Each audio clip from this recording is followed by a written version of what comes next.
सम्यक दर्शन और उसका विषय।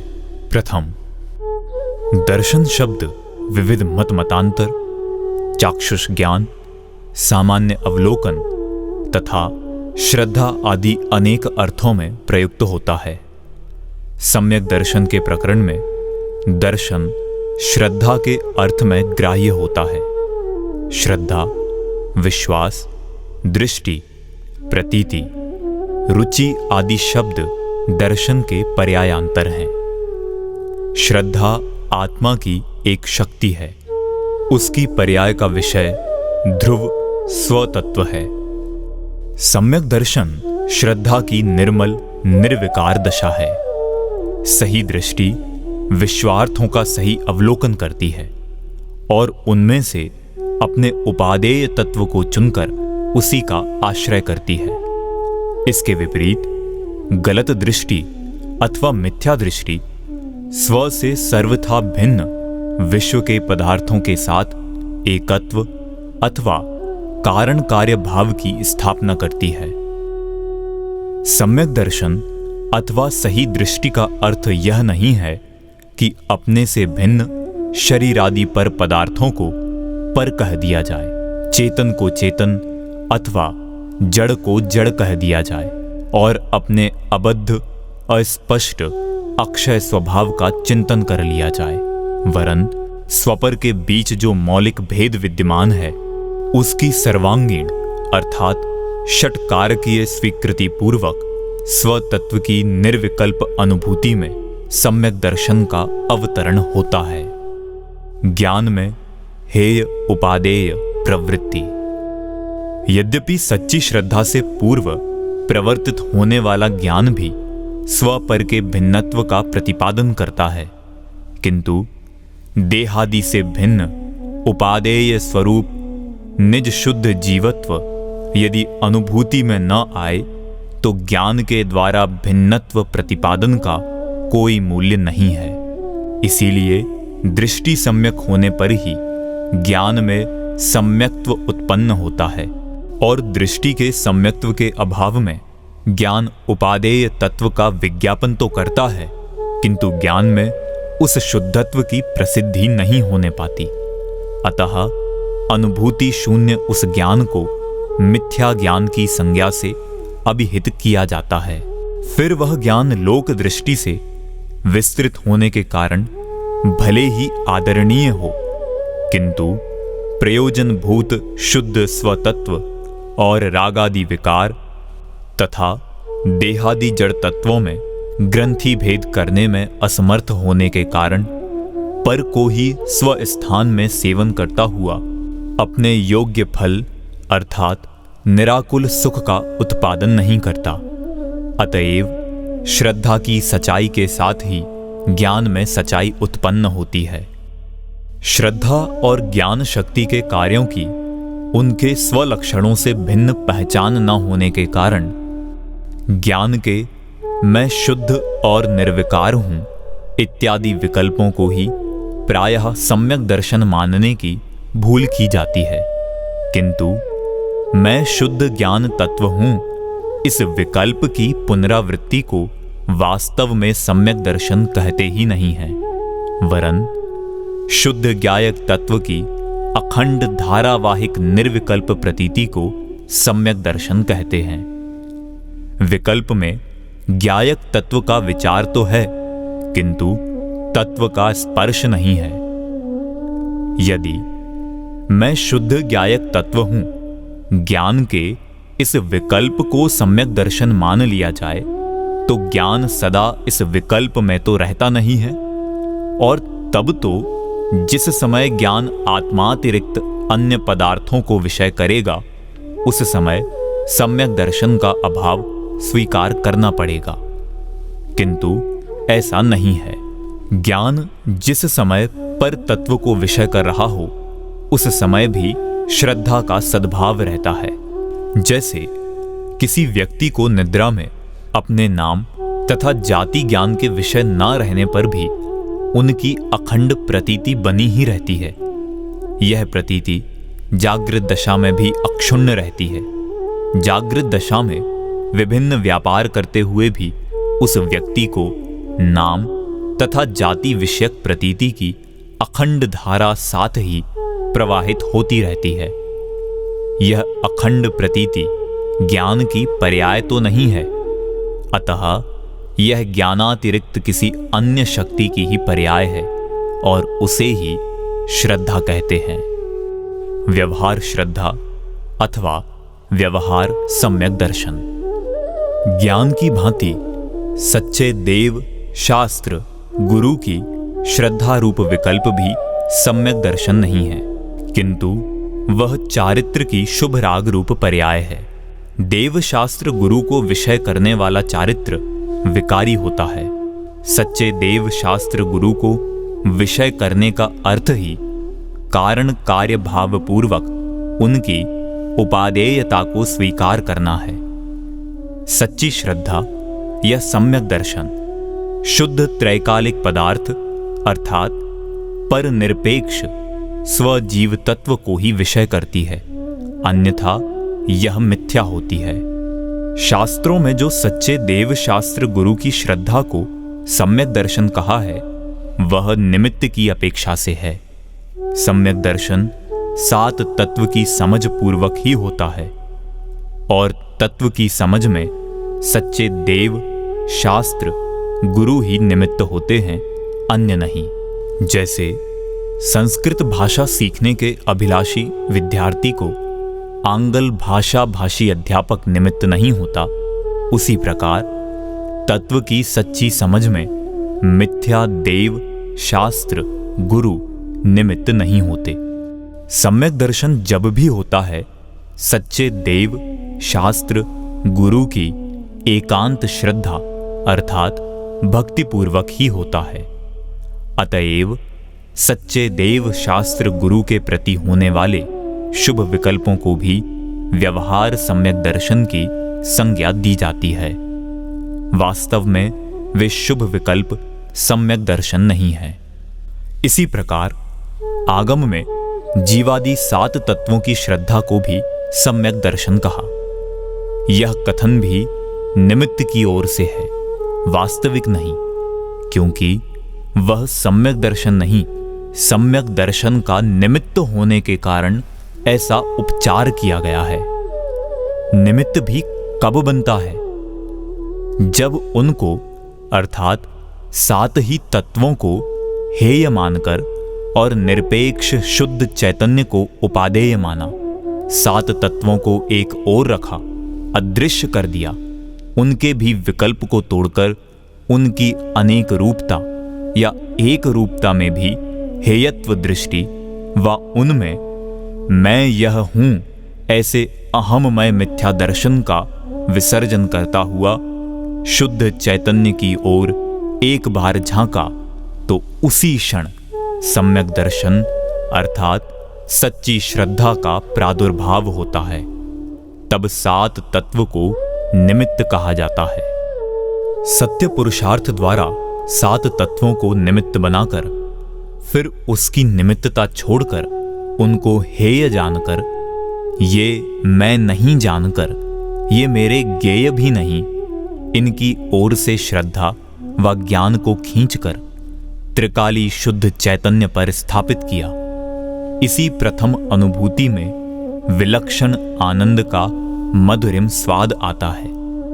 तब 7 तत्व सम्यक दर्शन के निमित्त कहे जाते हैं। जैसे रसोई होती है, वह किसकी बनी होती है? जहां हम खाना बनाते हैं, पूछा जाता है दूध कहां रखा है, तो उत्तर मिला रसोई में। लेकिन क्या वह वास्तविक रसोई है? रसोई तो जिसमें रस भरा हो, जिसके सेवन से क्षुधा निवृत्ति होकर तृप्ति होती है, वह असली रसोई है। पाषाण की रसोई को रसोई कहने पर भी उसे सत्य नहीं मान लेना। यह रसोई नहीं हो तो भोजन नहीं बनता, लेकिन इससे भी भोजन नहीं बनता। यह तो निमित्त मात्र है। निमित्त भी तब कहेंगे जब हम पाषाणमयी रसोई का विकल्प तोड़कर भोजन की योग्य सामग्री द्वारा भोजन बनाने का भिन्न पुरुषार्थ करेंगे, तो रसोई बनेगी। और हमारे प्रयोजन की सिद्धि होगी। यदि पाषाण निर्मित रसोई को रसोई मानकर बैठ जाएंगे तो भूखे ही रहेंगे, कष्ट ही बढ़ेगा। अतः 7 तत्व की श्रद्धा को व्यवहार सम्यक दर्शन कहा गया। वह वास्तव में सम्यक दर्शन नहीं, सम्यक दर्शन तो शुद्धात्म तत्व की निर्विकल्प प्रतीति व अनुभूति रूप आनंद प्रदायी ही होता है, और इसलिए वहां सम्यक दर्शन के साथ व्यवहार शब्द की योजना की गई है। व्यवहार सम्यक दर्शन श्रद्धा गुण की पर्याय ही नहीं है, फिर उसे सम्यक दर्शन कहा भी कैसे जा सकता है। करण लब्धि के उपरांत जब स्वानुभूति पूर्वक सम्यक दर्शन होता है, तब तो देव शास्त्र गुरु व 7 तत्व का विकल्प भी नहीं रहता। पश्चात सतत स्वानुभूति में नहीं रहने पर भी सम्यक दर्शन तो विद्यमान रहता है। श्रद्धा गुण की कार्य प्रणाली। श्रद्धा गुण की विशेषता अथवा उसका अर्थ यह है कि वह जिसको विषय करता है उसे ही परिपूर्ण स्व अथवा आत्मा मानता है और उसी में संपूर्णता से आपा अर्थात मैंपना की स्थापना करता है। आत्मा वास्तव में कैसा है, इसकी प्रतीति श्रद्धा का ही कार्य है। यह निर्णय यदि भ्रांतिवश गलत हो तो श्रद्धा की उस पर्याय को मिथ्या दर्शन कहते हैं, और सही हो तो श्रद्धा की उस पर्याय को सम्यक दर्शन कहते हैं। मैं वर्तमान में कैसा हूं, इससे सम्यक दर्शन को कोई प्रयोजन नहीं है, किंतु वास्तव में कैसा हूं यह उसका विषय है। फलस्वरूप जीवत्व से अतिरिक्त अजीवादी तत्व तथा आश्रव, संवर, निर्जरा, मोक्ष आदि सभी विकारी और निर्विकारी पर्यायों को सम्यक दर्शन विषय नहीं करता। सम्यक दर्शन जिसको विषय करता है उसे ही उपादेय मानता है और उसी का आश्रय करता है। अतः अजीवादी परतत्व तथा रागादि विकारों में तो सम्यक दर्शन की उपादेयता होती ही नहीं, वरन निर्विकारी पर्याय में भी उसकी उपादेयता नहीं है, क्योंकि निर्विकारी पर्याय भी क्षणिक होने के कारण दृष्टि को वहां विराम नहीं मिलता।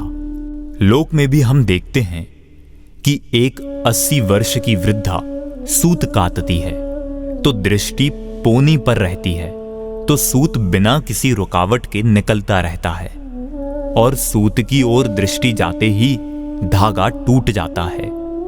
यही प्रक्रिया यहां मोक्ष मार्ग में है। पर्याय को आश्रय देकर उसकी ओर दृष्टि करते ही एक क्षण में पर्याय खिसक जाती है, फलस्वरूप क्लेश की उत्पत्ति होगी। इसके विपरीत सम्यक दर्शन पर्याय निरपेक्ष, शुद्ध, अनंत शक्तियों के पिंड ध्रुव जीवत्व को विषय करती है।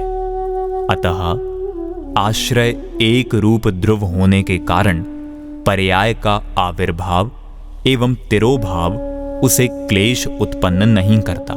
पर्याय की उन्मग्नता एवं निमग्नता में भी मैं एक रूप ध्रुव शुद्ध तत्व हूं ऐसी प्रतीति अक्षुण्ण रहती है। एक ओर त्रैकालिक ध्रुव स्वभाव है, एक ओर क्षणिक पर्यायों का वर्तमान है। दोनों में उपादेयता का श्रेय एक को ही मिल सकता है।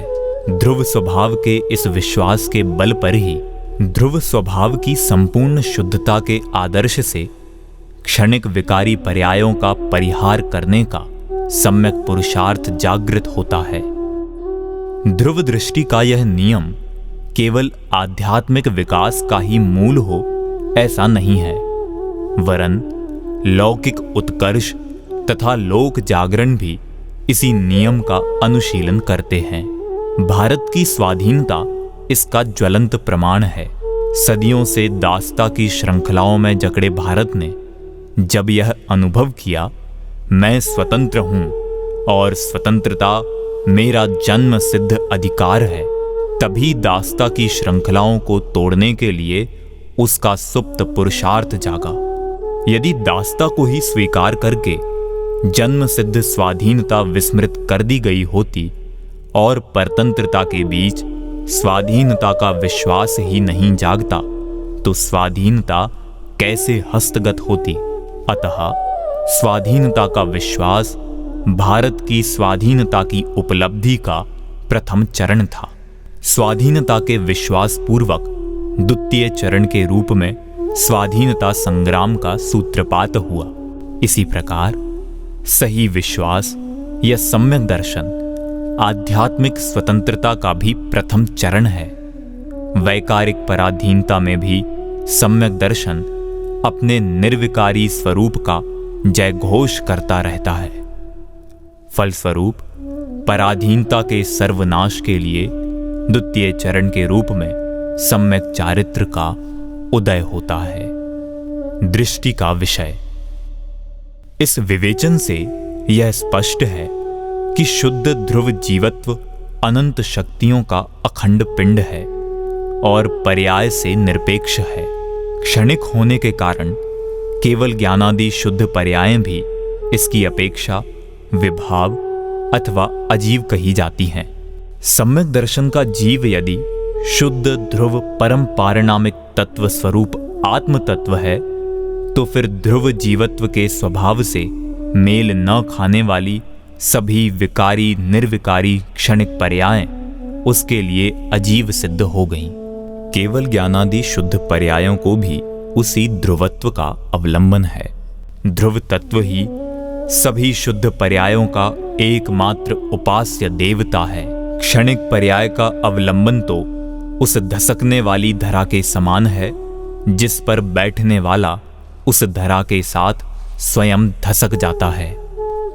जैसे मोदक के कोश में से मोदक निकालकर खाने के उपरांत यदि मोदक के कोश को विस्मृत कर दे और केवल प्रगट रूप मोदक पर ही अपनी दृष्टि केंद्रित कर ले, तो प्रगट रूप मोदक की समाप्ति पर दूसरा मोदक कहां से आएगा। कोश पर तो दृष्टि है नहीं और प्रगट रूप मोदक समाप्त ही हो गया है। अतः अब तो विकलता की संतति ही अभिवृद्ध होगी। इसी प्रकार आत्मा के ध्रुव स्वभाव पर दृष्टि न होकर जिसकी वर्तमान मनुष्यादि पर्यायों पर ही दृष्टि है, उन्हीं को जो आत्मा स्वीकार करता है, उसे उस पर्याय के अवसान में तीव्र क्लेश होगा। ज्ञानी को वर्तमान पर्याय के अवसान के समय भी मेरा कुछ नहीं जा रहा है, मैं तो नित्य शुद्ध अक्षय तत्व हूं, ऐसी प्रतीति का अनूठा बल विद्यमान है। सम्यक दर्शन के विषय के संबंध में एक शंका यह की जाती है कि उसका विषय निरपेक्ष, निर्भेद, निर्विशेष, शुद्ध ज्ञायक, पर्याय निरपेक्ष, अखंड जीवत्व है। किंतु जीव पदार्थ इतना ही तो नहीं है, वह तो एक ही समय में द्रव्य गुण पर्यायात्मक है। तब पदार्थ के केवल द्रव्य पक्ष को स्वीकार करने वाली दृष्टि एकांतिक हुई और पर्याय की उपेक्षा कर देने पर जीव पदार्थ अखंड भी कैसे रहा। यद्यपि द्रव्य गुण पर्यायमयता प्रत्येक पदार्थ की अखंडता है और कोई पदार्थ कभी द्रव्य गुण अथवा पर्याय से रिक्त उपलब्ध नहीं होता, किंतु द्रव्य गुण पर्याय रूप अखंडता सम्यक दर्शन का विषय नहीं है, यह प्रमाण का विषय है। अनंत गुणात्मक अन्वय स्वरूप द्रव्य की जो शाश्वत एक रूपता है, वही सम्यक दर्शन विषयक अखंडता है। पर्याय के व्यतिरेकों की अपेक्षा तो द्रव्य में नानात्व का प्रतिभास होता है और वह नानात्व ही खंड भाव है जो सम्यक दर्शन का विषय नहीं है। पर्याय के व्यतिरेकों में द्रव्य वैसा का वैसा भले ही दृष्टिगोचर हो, किंतु वही का वही कभी उपलब्ध नहीं होता। अतः पर्याय की आश्रय कारिणी पर्याय को कभी विराम नहीं मिलता, क्योंकि वह भी पर्याय के साथ चक्कर खाती रहती है। द्रव्य की आश्रय कारिणी पर्याय का अनंत विराम है स्वयं सम्यक दर्शन को सम्यक दर्शन का आश्रय नहीं है।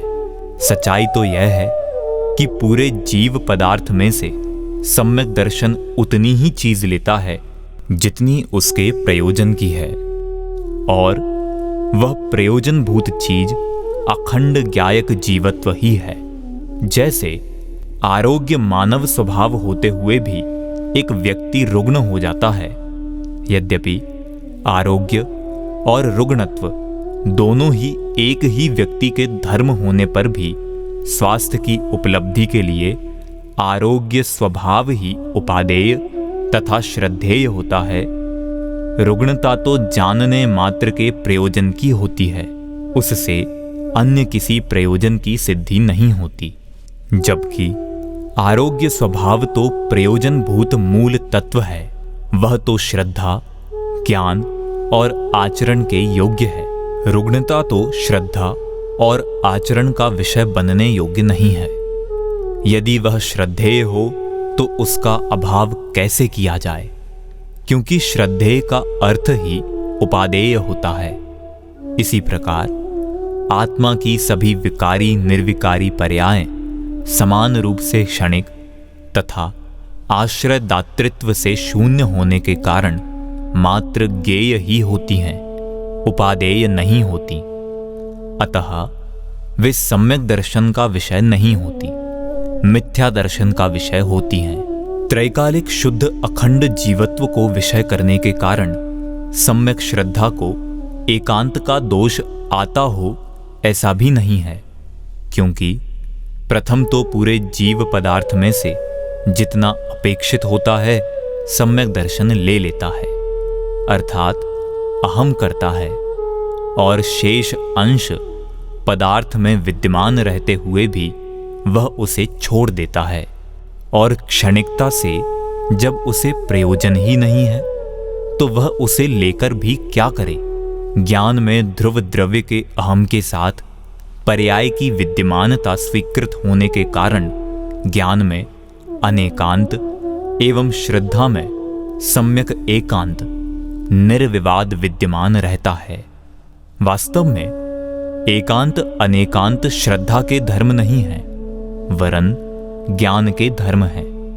अनेकांतात्मक वस्तु में तो द्रव्य पर्याय, ध्रुव क्षणिक, निर्विकार विकार आदि परस्पर विरुद्ध अनंत धर्म एक ही साथ पड़े हैं, किंतु सबको समान रूप से उपादेय मानकर आश्रय करना श्रद्धा के लिए संभव ही नहीं है, क्योंकि दोनों पहलू परस्पर विरुद्ध हैं।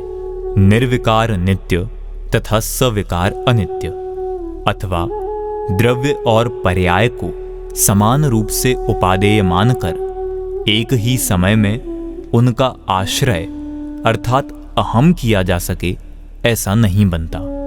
दो पक्षों में से एक समय में एक का ही आलंबन संभव है, अतः सम्यक दृष्टि नित्य शुद्ध द्रव्य का ही आलंबन करता है, क्षणिक पर्याय का नहीं।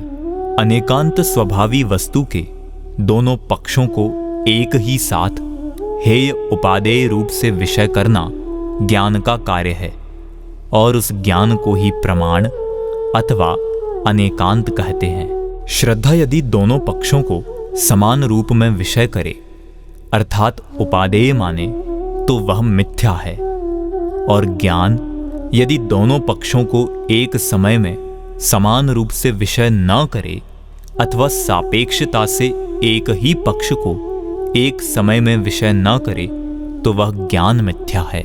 अनेकांत दृष्टि अर्थात प्रमाण दृष्टि में द्रव्य गुण पर्यायात्मक पदार्थ का अखंड भाव से स्वीकार हो चुकने पर ही उसके किसी एक धर्म को विषय करने वाले ज्ञान की सम्यक संज्ञा अर्थात नय होती है, किंतु अनेकांत दृष्टि में पदार्थ को संपूर्णता से द्रव्य पर्याय स्वरूप जान लेने पर भी सम्यक दर्शन अनेकांत ज्ञान के विषयभूत इस संपूर्ण पदार्थ को ही उपादेय नहीं मानता, वरन उसके नित्य शुद्ध पक्ष को ही अंगीकार करता है। इस प्रकार सम्यक दर्शन आत्मा के जिस स्वभाव को विषय करता है, ज्ञान चारित्रादि अनंत शक्तियां भी उसी स्वभाव का अनुशीलन करती हैं और अंत में मुक्त दशा में भी उसी स्वभाव का अहम संवेदन एवं लीनता पूर्वक पूर्ण शुद्धता अभिव्यक्त होती है।